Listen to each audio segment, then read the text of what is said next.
नमस्कार मंडळी, नमस्कार. अहो मी कळगराव. हो आता हे साधूचं सोय कशाला? मला एक बायको मिळाली, 5 एकर जमीन मिळाली, राहायला घर मिळालं. आता मस्त संसार करतो. पण जो कधी काही जर माझं पित्र उघड पडलं, हा तेल पण जायचं, तूप पण जायचं. हो नशिबात यायची फक्त फाशी. गोसावड्या मला फसवलं काय? फारच करतो. अरे एवढा ग्रस्त संताप बस का? झाला तरी काय? तुम्ही म्हणाला मी संकट मुक्त होईल म्हणून, पण माझ्या मागे तर संकटाची लाईनच लागली. म्हणजे अरे त्या भवनरावांचा खून केला म्हणून तुला अटक केली नाही, मग तुला फाशी दिली नाही. अरे भाई एवढं सगळं केलं तरी अजून संकट मुक्त आहेस की नाही? हो पण ती संकट आहे बालका. आम्ही तुला या संकटातून मुक्त होशील असं बोललो होतो. सगळीच संकट दूर होतील असं सांगितलं नव्हतं. बेटा चमान तू सांग करा, जसं तुला आम्ही सांगितलं तसं तू केलंस आणि तुझी सगळी संकट दूर झाली की नाही? ती बरोबर बोललात बाबा. माझा जावई फार हुशार निघाला. रोज सकाळी उठतो आणि बाहेर गावी जातो आणि खूप सारा पैसा घेऊन संध्याकाळी घरी येतो. जावई एकदम फार पैसे भरपूर पण कमवतो. स्वामींचं ऐकलं आणि माझं भलं झालं. मी स्वामींचं ऐक आणि तुझं भलं करून घे. विचार त्या मुलीबद्दल. स्वामी एक प्रश्न होता. सर्व काही जाणतो बालका आम्ही. अरे तू त्या कल्याणी नामक मुलीविषयी विचारतो आहेस ना? होय स्वामी. ती कल्याणी माझ्याशी लग्न करेल? लग्न खाली या, त्यासाठी माझा हात बघावा लागेल. दाखव भाऊ हात. झाली म्हणून. अरे याच्या हाताच्या रेषा पण काढल्या, याचा हात पण काढल्या. नाही सॉरी. अरे पण ती कल्याणी सहज तुला वश होणार नाही. ती वश नाही झाली की मी पावणार. आलिया यात तुझा जीव जाऊ शकतो. ती स्वइच्छेने माझ्याकडे नाही आली तर तिला मी पळवणार. तिला माझी पटिका करणार. चल चमान. अरे हा काळ्या हो भोळ्या बाबड्या पोरींना लुबाडतो आणि त्याला पळवून घेऊन जातो. आणि हा माझा चमन सासरा, हा मला तेतलाच आहे, मला खात्री आहे. त्याला आता बोलवतो आणि तुम्ही कशी घेतो बघा. चमन चमन याला तुम्ही आवाज दिलात मला. हो चमन. अरे त्या कालियाच्या नादा लागून भयंकर पाप केलेस तू आणि या पापामुळे शनीची वक्र दृष्टी तुझ्यावर आहे. त्यामुळे तुझा कधीही जीव जाऊ शकतो. काय बोलता काय बाबा? हो खरंच बाबा. यातून वाचण्यासाठी मला काहीतरी उपाय. काही उपाय नाही, तुझा मृत्यू अटळ आहे. पहा ना बाबा, काहीतरी उपाय असेल. नाही सांगितलं ना.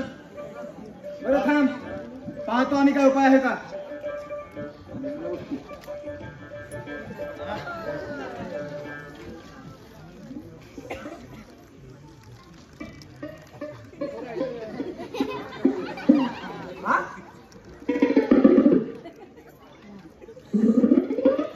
तू मरल त्यात. बर पण संकट मग तर नक्की होईल.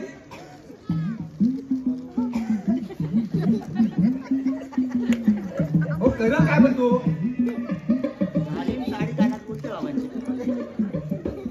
बरं बघतो. मला वाटत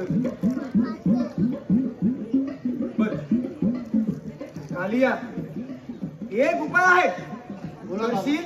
हो करेन. सांगा बाबा काय उपाय आहे. विचार करून बोल, नंतर बोलशील ह्या काय सांगितलं म्हणून. काय बाबा करेन. सांगा तुम्ही काय उपाय आहे. मग ऐक, गावातील काळ्या कुत्रीशी तुला लग्न करावं लागेल. अरे बापरे. बोलू तर काय नाही करणार म्हणून. नाही जमणार. जा मग असा तू, तुझा मृत्यू अटळ आहे. जा. नाही बाबा दुसरा काय उपाय असेल तर. काही उपाय नाही, हा एकच उपाय आहे. गावातल्या काळ्या कुत्रीशी लग्न कर, नाही तर मग तिकडं. बरं बाबा करतो तुमच्या म्हणण्याप्रमाणे. बर मग मी मंडोळा आणि ती काळी कुत्री आणतो. तोपर्यंत तुझा मांडवाचा खर्च कर आणि लग्न करून टाक. बरं ठीक आहे. अरे रामदाडी कोणाकडे तू बरं, आई, ते मला पत्नी मुलीशी लग्न केलं. थांब, तुला चांगली दर्जा घडवतो. अरे, ए, आपली गाडी. कुठं गेला तो? थांब इकडे.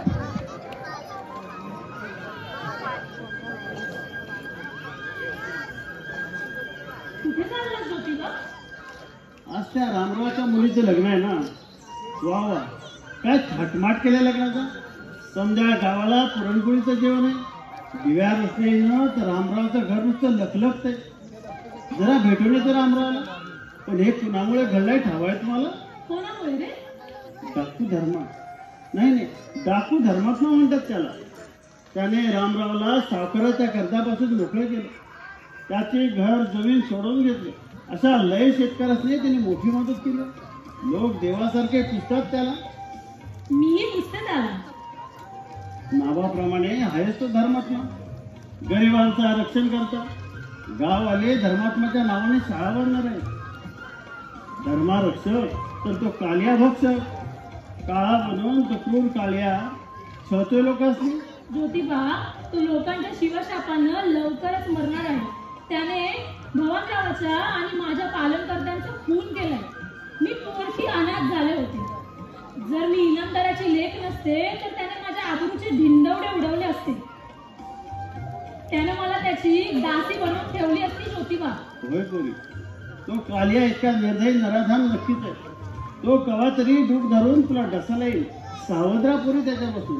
ज्योतिबा, मी नेहमी सावध असते त्याच्यापासून. हे पहा, हे संरक्षण शस्त्र मी नेहमी माझ्या सोबत ठेवते.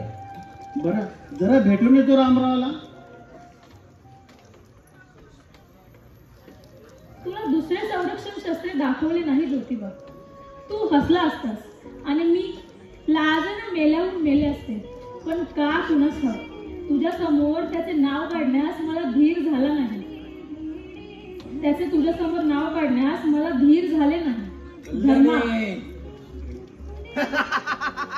कालिया, तू? हो मीच, कल्याणीचा कालिया. का घाबरलीस का? कालिया, तुझ्या प्रेम देवाच्या ऐवजी हा सैतान दारा दिसला म्हणून. कालिया, आलास तसा निमूटपणे परत जा.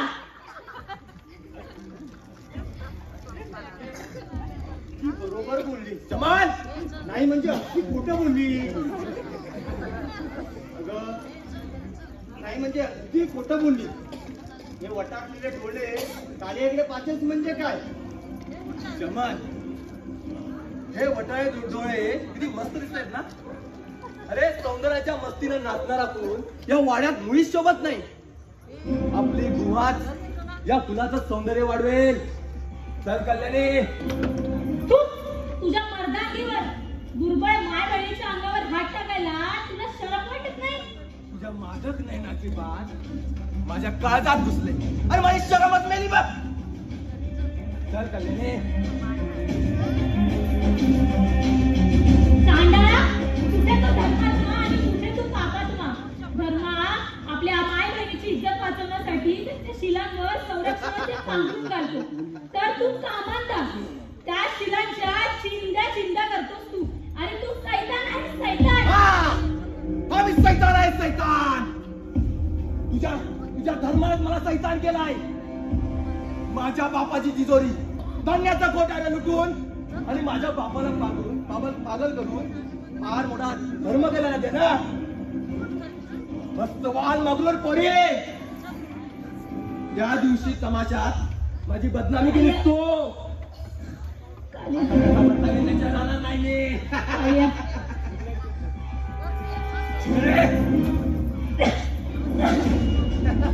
तुझ्या या पहिल्यातल्या कंदिरानं मला वाद होईल असं वाटलं तुला?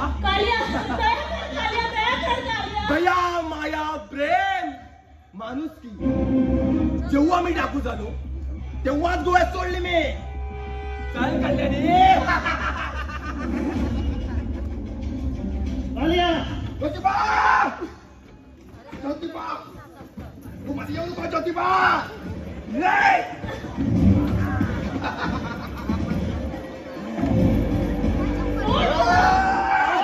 ज्योतिबा, ज्योतिबा, हे काय केलं रे? माझ्यासाठी तू बळी गेला ज्योतिबा. कालिया,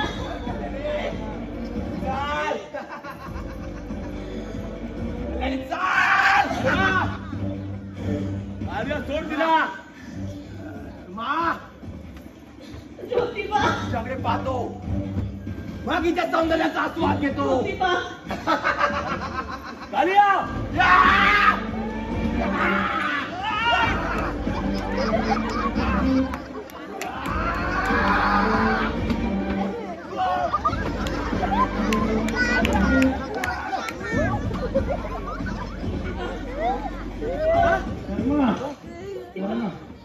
बाबा, तुला वाचवायला सगळं धर्माच्या हात डोळे पडले रे. रडू नकोस पोरा.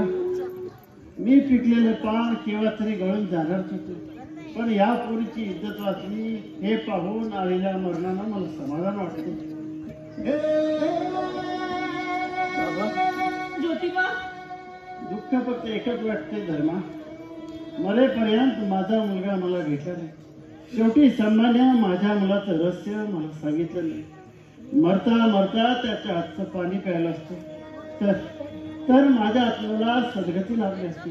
पण बाबा, बाबा मीच तुझा मुलगा रे. बाबा मीच तुझा मुलगा. पाणी पण तुझा मुलगा डाकू आहे रे. पाणी तू डाकू आहेस तरी तुझा मला अभिमान वाटतो. तुझ्यासारखा धर्मात्मा डाकू पोटे यायला पुण्य लागतं. माझं पुण्य फार मोठं की मरता मरता पुत्राकडून मुखात पाणी जातं. पाणी पाणी धर्म कल्याणी. बाबा, बाबा, ज्योतिबा, बाबा.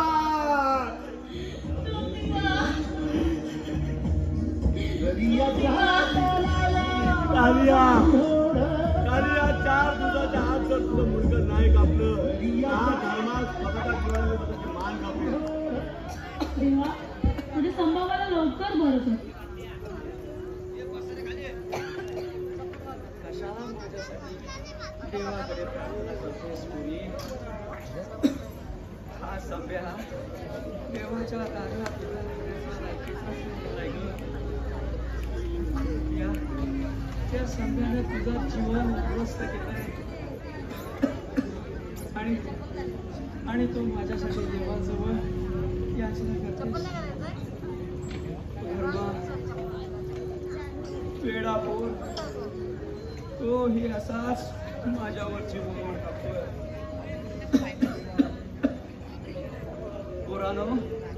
पोरानं मी अपकार केले रे तुमच्यावर. असे उपकार करून मला का लाजवताय? अरे मी तुमच्या जीवनात विष घालवलं, माझ्या अन्नात विष घालवून मला मारून का टाकत नाही तुम्ही? संभाबा, असा क्लेश करून घेऊ नकोस. तू स्वस्थ पडून राहा पाहू.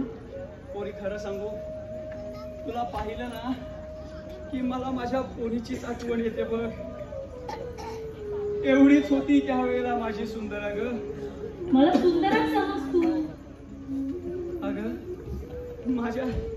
माझ्या दुश्मनाची पोर असून माझ्यासाठी किती कष्ट करतेस ग तू, किती सेवा करतेस माझी. खरं सांगू, तुझी ही सेवा पाहून मला मेल्याहून मेल्यासारखं वाटतंय ग. संभाबा, आज तुझी लेक असते तर तिने तुझी एवढी सेवा केली नसती का?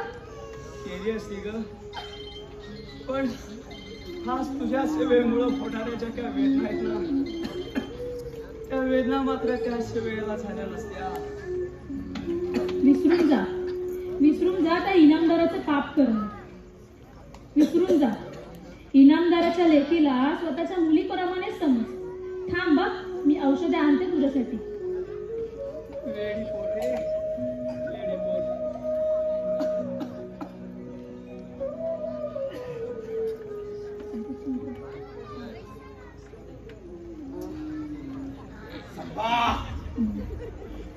कोण?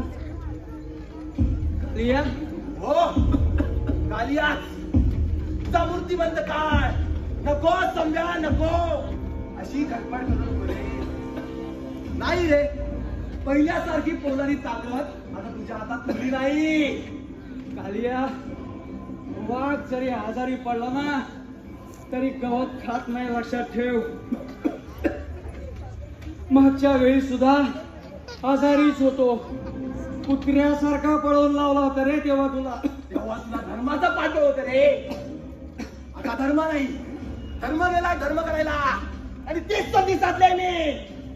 आज तुला मी ठार करणार आहे. घे देवाचं नाव आणि हो म्हणणारा तयार. या मरण कोणाच्या हातून येणार आहे, कोणाला येणार आहे ते आत्ता येणारा काळच ठरवेल.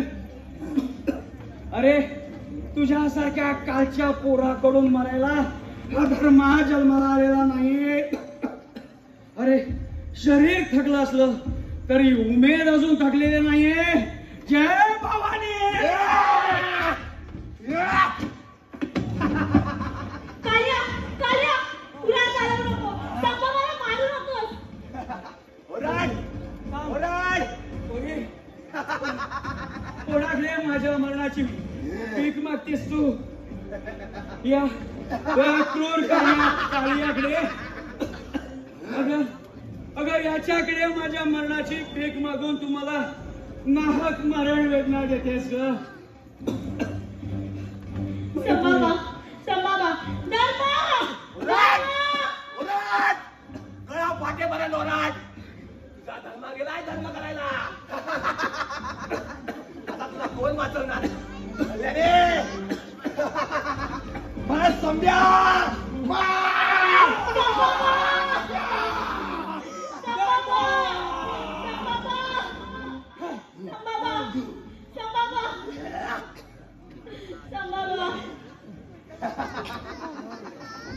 चल कल्याणी. रक्षणाला बघतोस.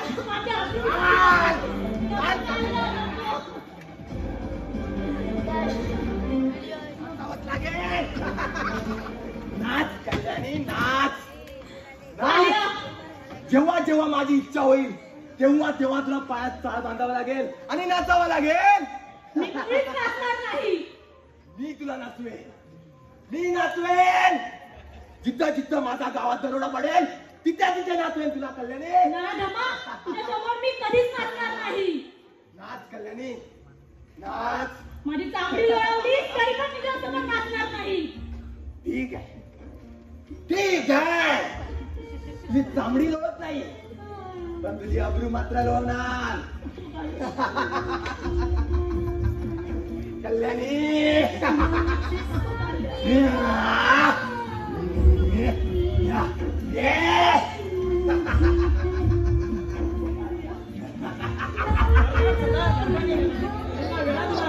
अरे मूर्ख माणसा, तू मला सांगा इथे का आलास? का त्याला चटा मोडा. जा माताला.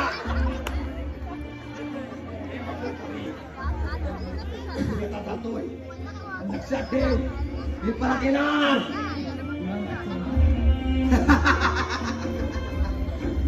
बाहेर पडण्याचा प्रयत्न केलास तर माझे साथीदार तुला गोळ्या घालून मारतील. चल यायकोट यायकोट.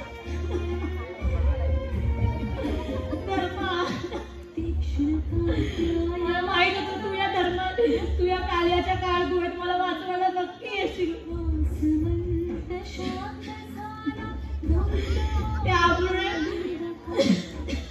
त्या काल्याने माझ्या आबरूच्या चिंत्या केल्या. कशी भेटू मी तुला?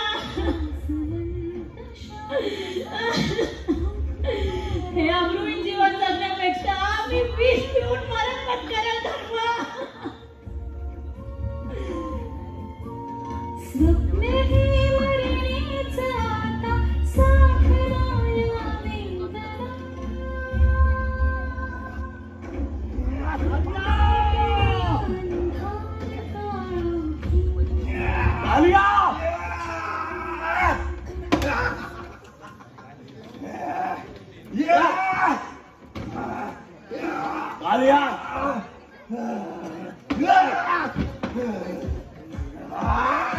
Yeah!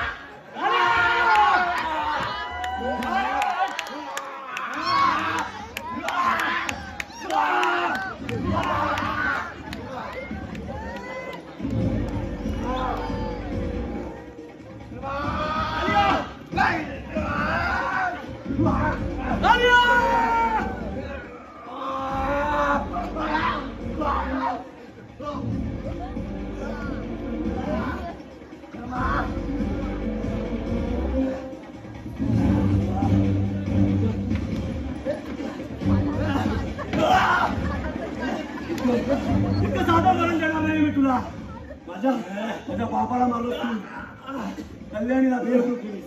आज मरता मरता तुला तुझे एक पहा पाठवेल खाली ये.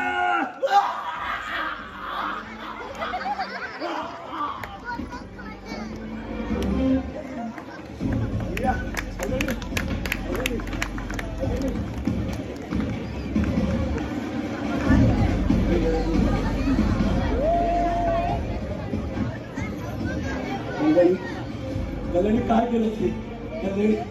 कल्याणी काय केलं ते? काय केलं? धर्मा, मी तुला तोंड दाखवायचं लायकीचे राहिले नव्हते. त्या काल्याने माझ्या आबरूच्या चिंध्या केल्या. धर्मा, मी या जन्मात तुझे झाले नाही, पण पुढच्या 7 जन्मात तुझीच होईल. धर्मा,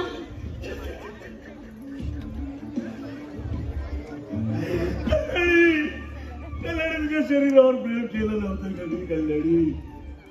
कल्याणी का सोडून गेली?